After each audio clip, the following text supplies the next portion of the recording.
nome da Socergas, está no ar o quadro Saúde e Bem-Estar e nós recebemos os cardiologistas Eduardo Barbosa e o Dr. Cícero Baldin da Socergas.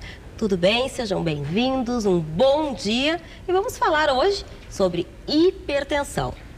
Bom dia, prazer poder estar com vocês aí, a gente discutir um pouquinho sobre hipertensão. Doutor Cícero, o que é hipertensão? Acho que é a melhor maneira de começarmos esse bate-papo nessa manhã. Bom dia, um prazer estar aqui também. A hipertensão, então, primeiro é bom definir o que é a pressão arterial. Pressão arterial, então, é o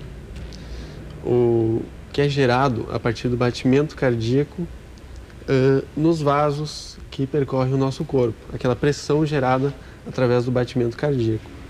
Isso é uma variável que ocorre ao longo do dia.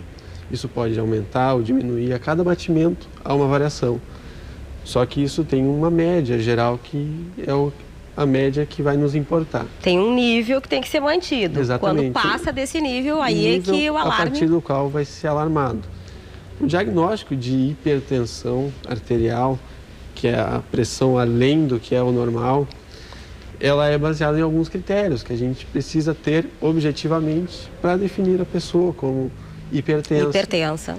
Exatamente. Uma pessoa que não é hipertensa nesse momento, pode ser que daqui a algum momento venha a ser hipertensa. Nós temos critérios objetivos para ver se a pressão que ela gera é uma pressão além do normal. Como a gente pode chegar, né, a esses resultados?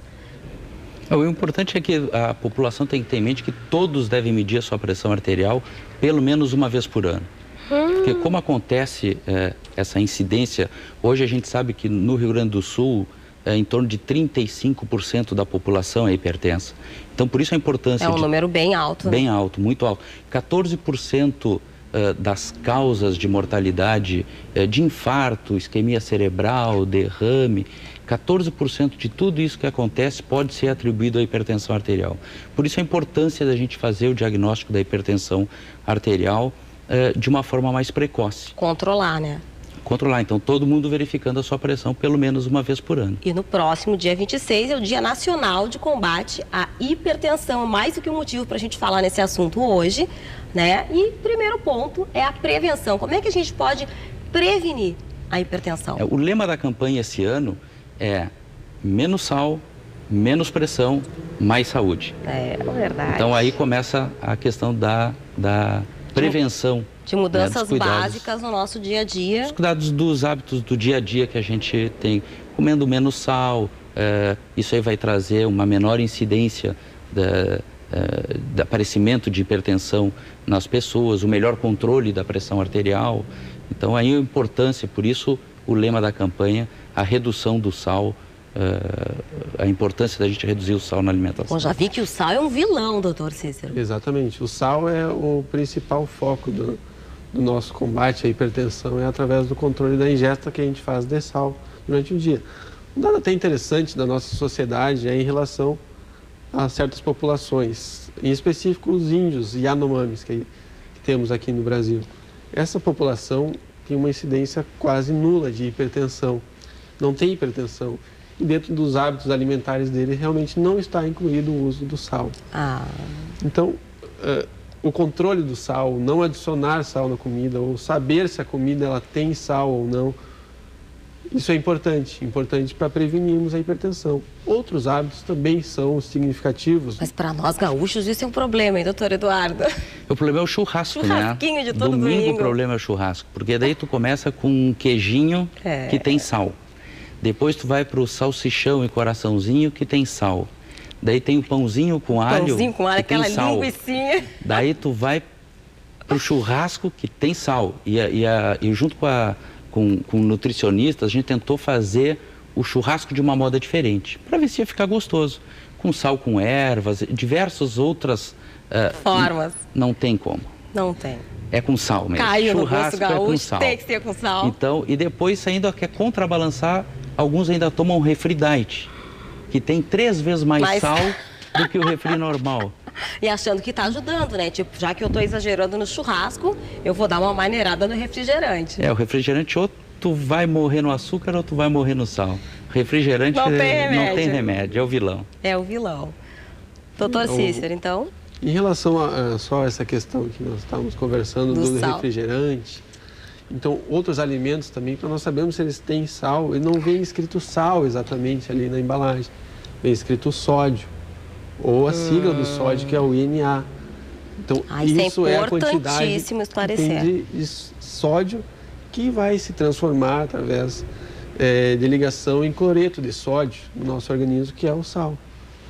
Então, esse é o importante de saber no alimento, né? A ignorância da gente, né? Quando compra um alimento, mas, olha, esse aqui está sem sal. A Sociedade Brasileira de Cardiologia, em conjunto com o governo federal e com algumas indústrias do ramo alimentício, agora existe uma lei onde vai existir nas embalagens, tem 3 anos de processo de adaptação das embalagens, do método de conservação da indústria, mas o governo, em conjunto com a Sociedade Brasileira de Cardiologia, já está tentando atuar nesse aspecto, onde as embalagens vai ter uma explicação melhor sobre a quantidade de sal. Vai ser mais claro a quantidade de sal que contém o alimento e se é prejudicial ou não à saúde. Qual é o dado? 14% de pessoas morrem?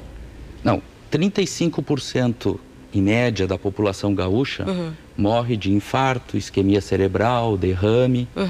E 14% dessas pessoas que morrem, a causa disso aí pode ser atribuída ao não controle da sua pressão arterial. Então, gente, realmente é um alerta que nós damos hoje, que nós temos que mudar, assim, os nossos hábitos, cuidar da saúde, não adianta. E chega uma hora que fica pior, né? Tem a parte genética dessa história, que vocês podem falar pra gente, né? Já tem pessoas que têm tendência a ter a hipertensão e tem pessoas que adquirem no meio do caminho. Mas todos nós estamos numa faixa de risco e podemos fazer a nossa parte. Hoje, o grande impacto que a gente vê no futuro da população brasileira é a questão da obesidade infantil. A obesidade infantil está levando a um aumento da incidência de hipertensão e diabetes nessa população. Nós que adoramos fazer a vontade dos filhos, né? O meu toda hora quer comer aquele sanduichinho lá, agora eu estou cortando, né?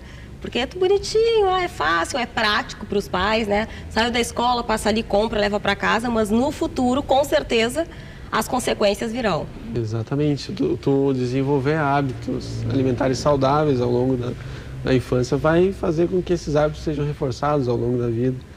Então, aquilo que os pais puderem ter força para influenciar no hábito dos filhos, é imprescindível que as crianças já comecem a ter não só os pais, a escola também tem um papel muito importante, porque a criança, quando vê os coleguinhas, isso aí, né, assim como vem os pais, chegarem na escola, vem um coleguinha comendo uma fruta na hora do lanche, é diferente. E aí já vão querer, fulaninho tá comendo, vou comer também, e isso vai seguir, vai melhorar. O problema da escola, no meu tempo chamava de bodega, não sei como é que é agora. Agora é o bar, não sei como é que é. É o cantina, não sei como é. Mas no meu tempo chamava da bodega, né? Então, quando tu vai no bar da escola, o que tu encontra é o salgadinho.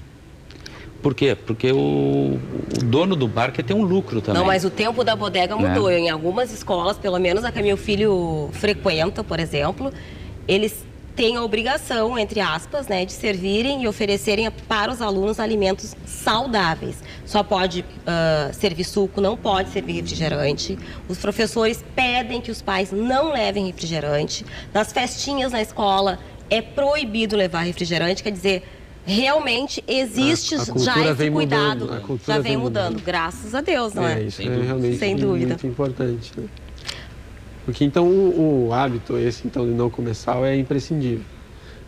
Outros hábitos também, em relação ao exercício físico, em relação a saber se a pessoa é ou não hipertensa, isso já é uma coisa importante. Você medir a pressão arterial uma vez ao ano, ou pelo menos saber poder dizer se é ou não hipertenso. Tá, e que sinais essa doença dá? Se a Rose não mede a pressão uma vez por ano, que ela não faz isso, né? Ela sente um sintoma ou outro, mas não acha, tem uma dor de cabeça, vai tomar um remedinho, vai ficar livre de dor de cabeça, vai achar que está maravilhosa, né? Eu e os telespectadores que estão em casa, quais os sinais que essa doença dá? O problema maior é que essa doença não dá sinais. Não dá sinais. Por isso, a insistência No controle. no controle, em verificar a pressão arterial, em ver como é que está, em ir no médico regularmente, fazer o seu check-up. Porque hoje as doenças que mais matam, as doenças vasculares, é colesterol que não dá sintoma. É o diabetes que na fase inicial não dá sintoma. Quando vê, já explodiu. É a hipertensão que não dá sintoma. Então tem que fazer a sua avaliação, tem que procurar, tem que ver se seu hábito de vida está adequado, está levando uma vida sedentária, está com aumento de peso, está ingerindo muito sal, que tipo de alimento que está... Bom, tem alguma coisa errada? Vai no médico, faz um check-up, vai investigar se tem um risco de vir a ter alguma doença e trabalha esses fatores de risco que vão diminuir o risco de ter uma isquemia cerebral, um derrame. Algo bem mais grave, algo que mais aí grave depois vai pode ser... trazer uma sequela Além importante. de poder levar à morte, ainda pode deixar com sequelas irreversíveis. Eu acho importante pensar de uma forma que eu gostaria de compartilhar. Se o hábito do sal fosse que nem assim, aqueles experimentos que nós vemos um ratinho indo comer um queijo e toma um choque ali na hora. Ele não vai comer aquele queijo. Mas o sal não é assim, o choque não é na hora. Às vezes a gente não sabe se aquilo ali está fazendo mal ou não. Mas é importante saber. E o pior, né, doutor? É até gostoso, né? A gente come aquele salzinho e acha uma delícia. Se tivesse esse choque, ia ser muito melhor. Mas é uma questão de costume.